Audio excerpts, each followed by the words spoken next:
Hello everyone, I'm back. It's 1:54 p.m. in the afternoon. Excuse me, they're making me yawn.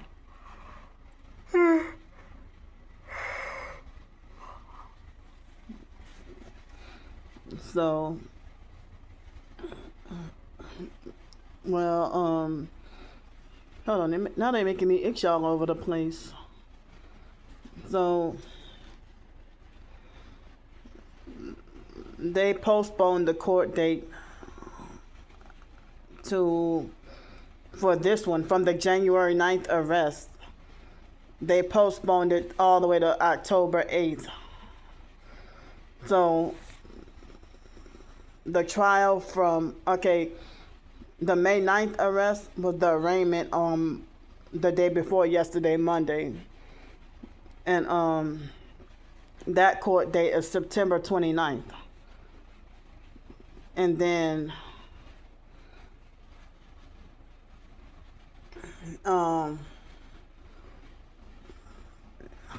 the January 9th arrest, when I went to court today, they postponed it to October 8th because, hold on, I'm trying not to get ahead of myself. So they said that Officer Lowry,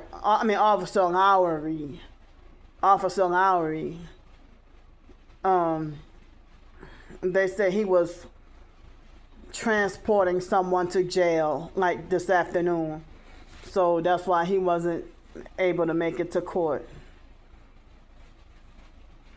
So that's the reason why they postponed it. He was in the middle of taking someone to jail. So that's why they postponed the court date, and I have to come back October 8th. So, but,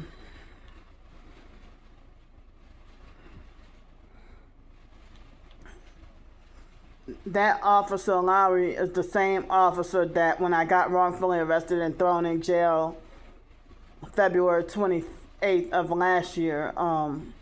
They had the two women officers that abused me, and then he was that same officer that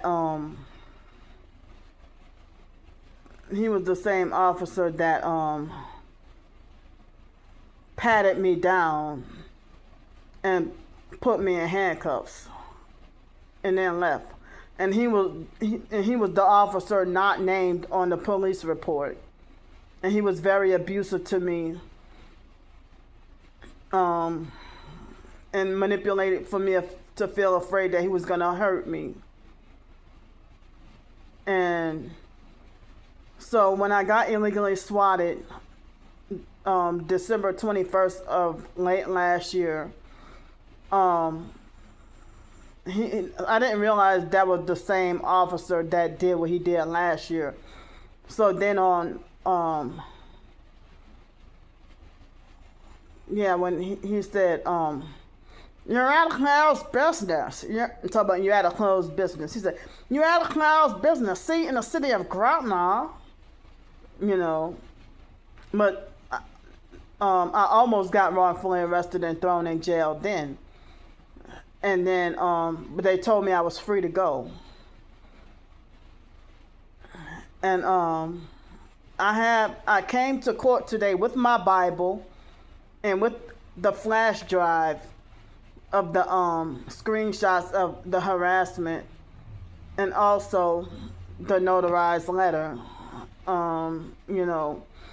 So everything happened real quick, today. So on January 9th arrest, I didn't realize it was that Officer Lowry that illegally drove me to jail on January 9th. So it seems like every Gretna police running, I always have to deal with him.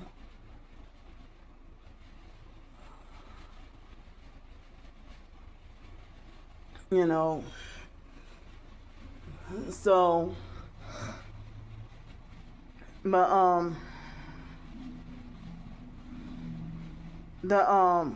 so when I went to court, they had another man or a couple of people in front of me. Well, I mean, that got called up ahead of me, you know. But it's like, it seems like, I mean, I couldn't remember the judge's name, you know. But maybe my interpretation or perception was wrong. But I don't know. It seemed like as if he looked at me like as if I deserved to be punished or whatever, and everything just seemed so like I was frightened and scared and didn't know what to expect, you know. And he said, so they must have dropped the fake ass failure to identify charge, and just the fake public offender had them to wrongfully charge me with criminal mischief and resisting arrest. But I was innocent. How is for me to, like, when they come in to attack me aggressively, and I'm like, wait a minute, you know, and they rough handle, and 5 or 6 male officers rough handle and threw me to the ground and put me in handcuffs and were cussing me out when I tried to defend my innocence. But and then I don't remember if it was that arrest or the May the 9th arrest that the police officer told me I was stupid for continuing to talk. But I know I watched so many police videos that I still, like, I guess when the time comes and I get shocked at when I get caught off guard and illegally swatted, you know, and I don't remember if it was that time or I think the May 9th arrest. I think that was the arrest where they did not read me my Miranda rights. But I don't remember if they read me my Miranda rights for January 9th. You know, so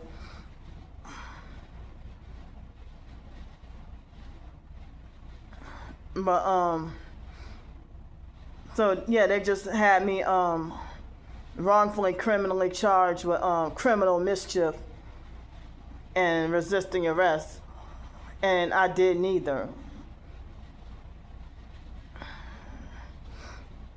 And the officers said on January 9th that, oh, we got a call that you were trying to break into the library building with a screw. Like, what?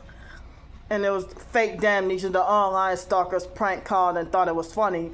And then even after the arrest or the day after or something like that, they were harassing and threatening me again and said, yeah, we're gonna SWAT you again. And said, oh yeah, I'm gonna call the I just called the police and said you try to break into the U-Haul vehicles, in which I wasn't even on U-Haul property. But I was at the bus terminal that's across from U-Haul, and like doing a video, like probably live streaming or a regular video. I don't remember. I probably was live streaming. You know, and all the times at other libraries that they have illegally swatted me, you know, even at the Harvey Library 2 days in a row. Illegally swatting me 2 days in a row. And but they illegally swatted me at the Harvey Library multiple times, and even had one of the female officers narcissistically lecture me, and she was ready to and I didn't even mention anything about gang stalking or nothing like that, but they had already called and prank called and told lies, and she was ready to you know, try to have me wrongfully locked up in a mental institution and try to talk about any mental health evaluation and stuff like that, you know. So, but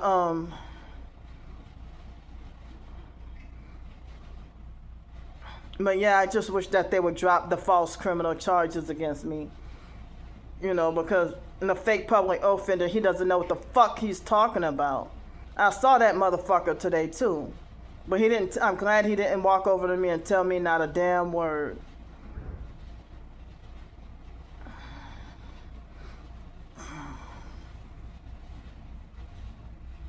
So,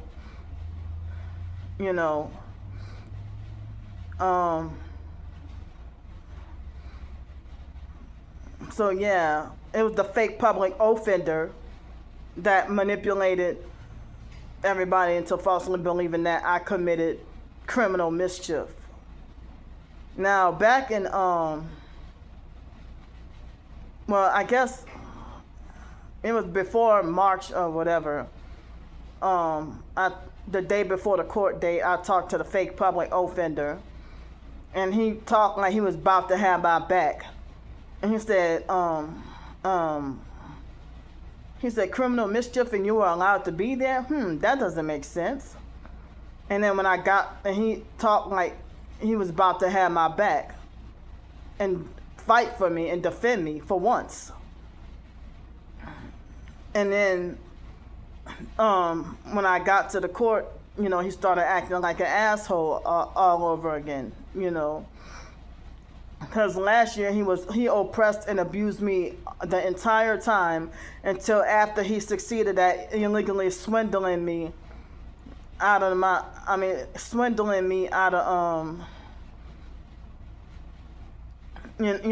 out of my money, and then bullying me and forcing me against my will to plead guilty and threatening me against pleading not guilty in court. And taking the case to trial. Like he felt threatened, like he had something to hide or something. And then after he succeeded at manipulating and forcing me against my will to plead guilty to something, that I didn't, and he like, oh yeah, you have criminal intent. Trying to sound fake intelligent and everything. And then, he would, that's when he pretended to have fake remorse and fake apologize after he succeeded at manipulating me.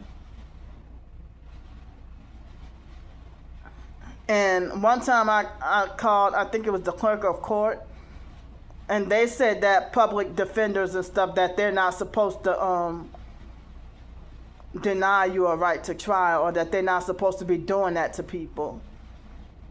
Bullying, that they're not supposed to force you to plead guilty, that you have a right to plead not guilty, you have a right to a trial. Whatever happened to your constitutional right to trial? Or I don't deserve constitutional rights. But I see gang stalkers breaking the law every fucking day. And get paid and rewarded for it.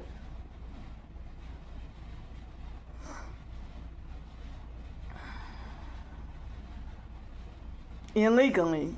Fraudulently and illegally.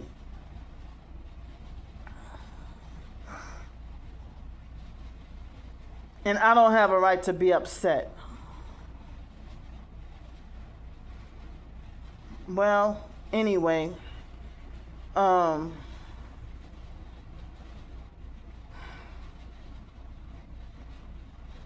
hope that I can have the physical strength to get to trim my nails today.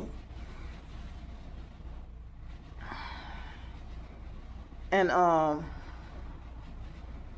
just gonna rest today. Even though I desperately need to get laundry done bad. I might even take a nap after this video. I hope I can. And so I had no breakfast to eat today. But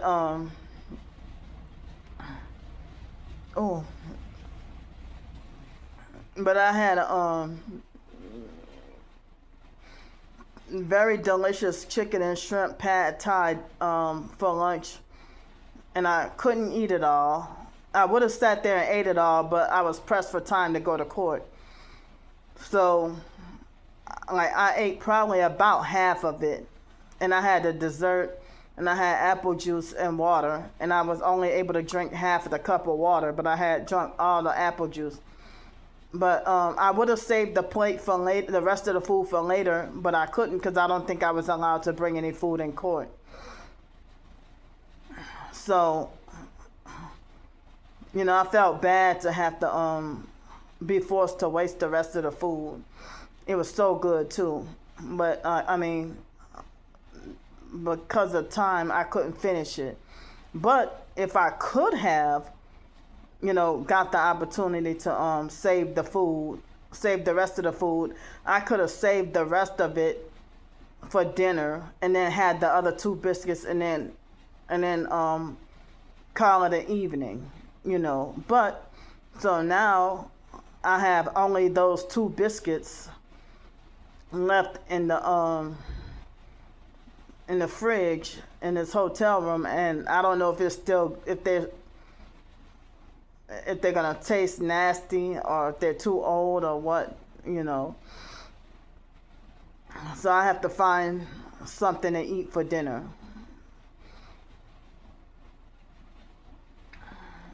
And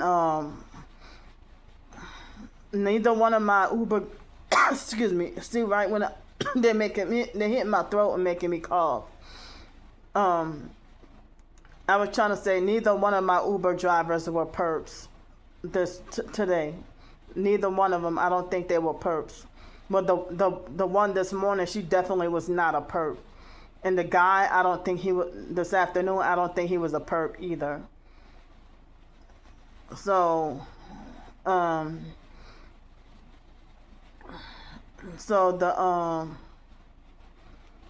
Uber driver this morning, she seemed like she was a very strong Christian. And she told me that just pray to God and then let it go. And she said, well, if you pray to God and he sees that you're nervous, that means you lack faith, and he's not going to answer your prayers. I'm like, oh, wow. Yikes. And I know a lot of people, say that, anxiety and depression and all that, or so-called mental illness come from lack of faith spiritually or whatever, But I tried very hard to not feel anxious and fearful in the courtroom. I couldn't help it. I did pull off to the side and go and privately pray and all that, and keep praying and praying, I don't even know if there was a reason why, I can't speak for God,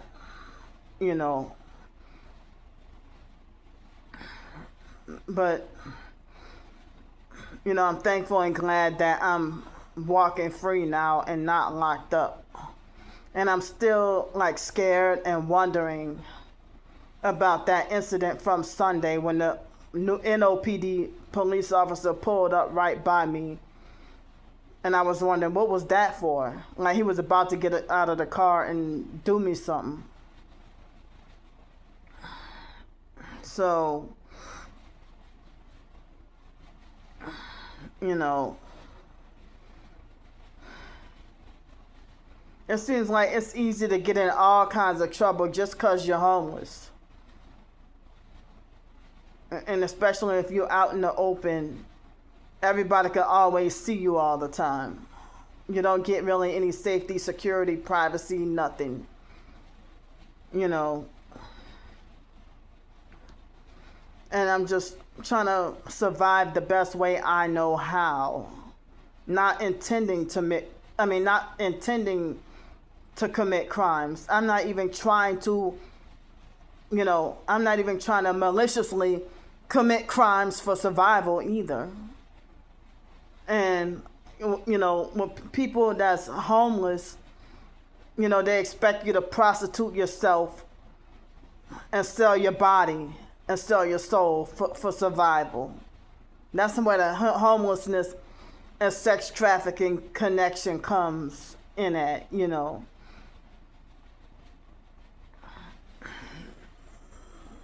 I keep on nervously looking at the time on my phone. I probably don't even, you know, I probably don't have a reason to, you know.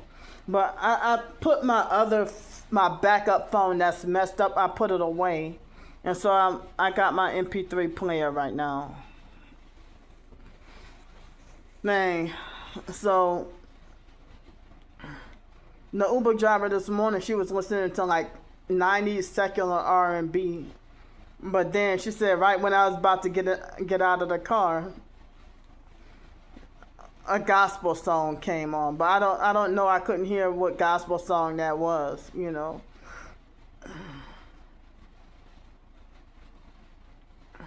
But I put the gel in my hair today. It doesn't seem like it made much difference, you know. I wet my hair a little bit and put gel in it. The natural hair gel.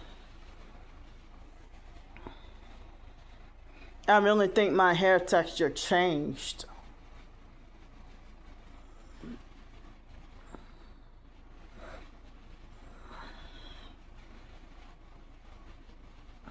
Like it's like stiff and rough, you know.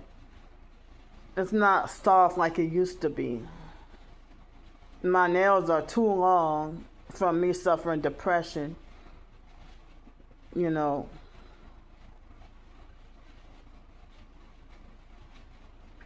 So I'm too depressed and tired to go out and about today. And I hate these public laundromats.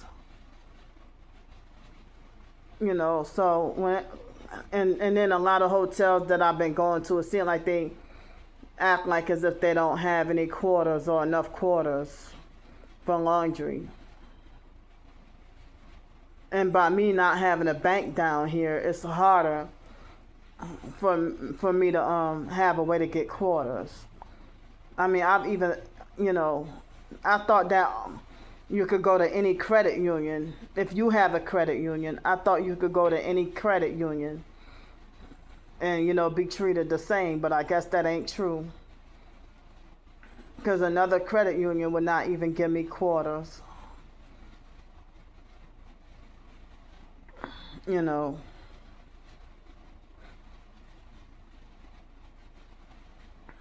But I've been having the same one bank account for like almost exactly 20 years. You know.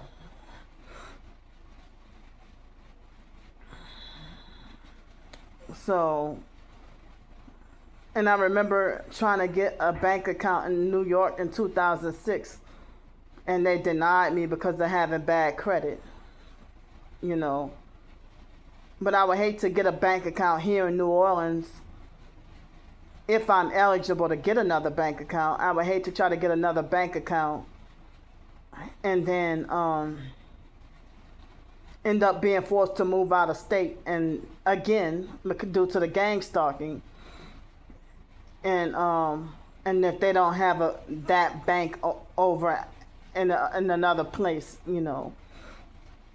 But I'm trying to stay here at home in New Orleans for as long as I could. And ever since coming back to New Orleans this time around, you know, for people to treat me like I'm not welcome here in my hometown, and then to say, I don't even think you're from here, or, you know, you're not even from here. I'm like, I am from here. You know. Or I don't even know where you come from. Or they make it like I'm not allowed or I'm not welcome here. I'm like, my New Orleans accent is stronger than yours. You're the one who act like as if you're from the Midwest, or talk like you're from the Midwest or somewhere, or West Coast or somewhere. Pretending like you're from New Orleans. I know I'm from here.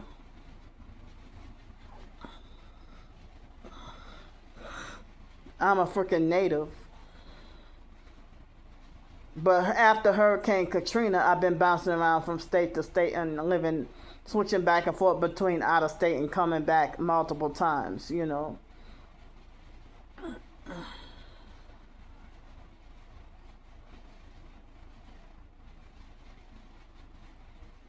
So,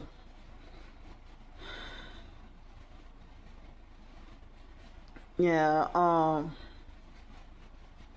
so what I'll do here is, after this video, I'm about to get off soon. I'll try to take a nap. And then when I wake up, see if I can get dinner. And,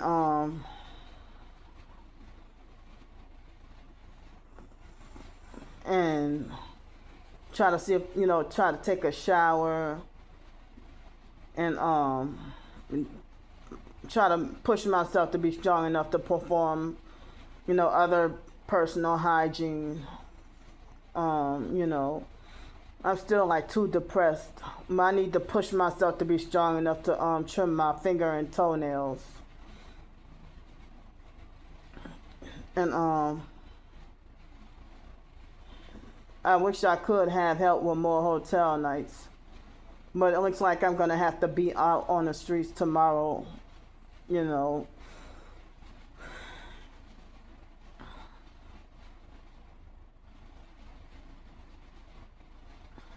what? When you go to the laundromat, their laundry, their machines cost more than when you're at the hotels. The machines be like $4, $5, $6 to wash, and like $3 or $4 to dry. But at the hotel, it'd be like $2 or $2.50 to wash, and $2 to dry. I wish I could get up and go out and go and try to get cash and then get change and get quarters for laundry. But like I didn't get enough sleep last night, and my heart is beating hard, and I'm still sleep deprived and tired and kind of not feeling well, and have a mild headache, and I need to rest my body. I've been high stress lately, and then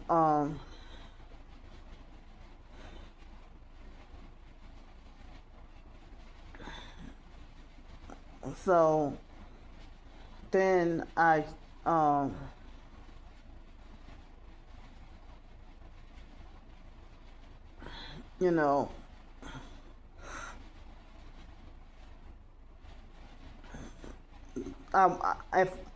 already listened to the Bible today, but it wouldn't hurt to listen to more scriptures, to help calm me down. And I want to work on my writing before bed, and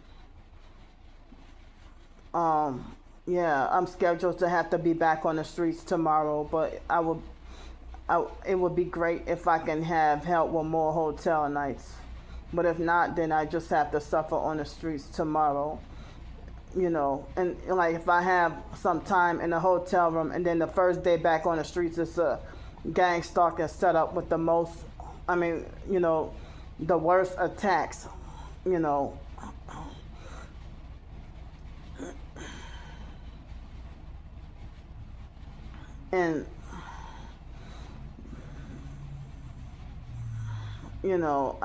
but I'm gonna get off here. I love y'all. I'll definitely be back on tonight and update y'all.